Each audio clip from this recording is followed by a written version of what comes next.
ABN Marathi news मध्ये आपल्या सर्वांचं स्वागत आहे। ताज्या बातम्यांसाठी एबीएन मराठी न्यूजला सबस्क्राइब। किस्मत तरुण मंडळ रेल्वे लाईन महापौर बंगला येथे डॉक्टर बाबासाहेब आंबेडकर यांच्या 134व्या जयंतीनिमित्त अभिवादन।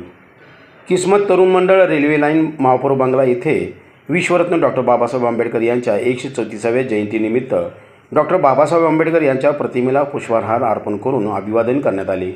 यावेळी संघर्ष कामगार संघटनेचे अंगद जाधव, उपसंपादक भरतकुमार मोरे, किस्मत तरुण मंडळचे कपिल नाईक बॉस, अध्यक्ष बापू फडतरे, अभिजित आव्हाड, सुरेश पवार, सिद्धार्थ कांबळे, रशीद शेख, शेखर कांबळे, सुशांत शिरसाट, अक्षय भालेराव, विजय भालेराव, विश्वजित भालेराव, अतुल भालेराव, विशाल गवळी, सुरेंद्र गायकवाड, विकी मेहत्रे आदी कार्यकर्ते उपस्थित होते। आंबेडकर यांच्या 134व्या जयंतीनिमित्त किस्मत चौक तरुण मंडळ हा गेले 20 वर्षापासून कार्यक्रम राबवत आहे आणि असंच राबवत राहणार आहे व किस्मत चौकाचे कार्यकर्ते सर्वांना सांगण्यात येते की असंच जर सर्वांप्रमाणे किस्मत चौकाला साथ देण्यात यावे ही अशी माझी विनंती आहे।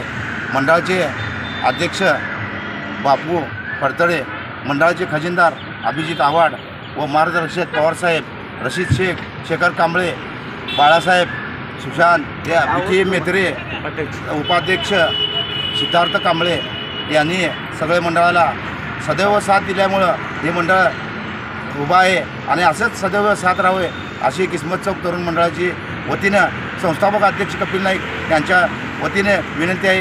एवढं बोलून माझे 2 शब्द मी संपवतो। काम प्रथम करून आलेल्या दलिताला हाकलून लावतो। उद्याही परवाई, तेरवाई, उद्याही परवाई अशा करून हेलपाटा मारून दलिताच्या कार्यकर्त्याचं खच्चीकरण करण्याचं काम सर्वप्रथम जर कोण करत असेल तर तो आपला दलित कार्यकर्ता किंवा दलित अधिकारी करत असेल।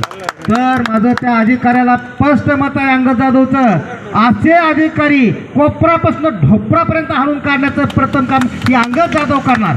कापूर बंधू सांगतात की ज्यावेळी ते असे रस्त्याने चालत असतात तर त्यावेळी त्यांच्या गळ्यात मडकं आणि हातात खराडा असे, परंतु ही सगळी प्रथा बाबासाहेब आंबेडकरांच्या या ऊर्जा पुरुषामुळं नष्ट झालेली आपण पाहतोय आणि एक ताटमानानं जीवन जगण्याचा एक संदेश,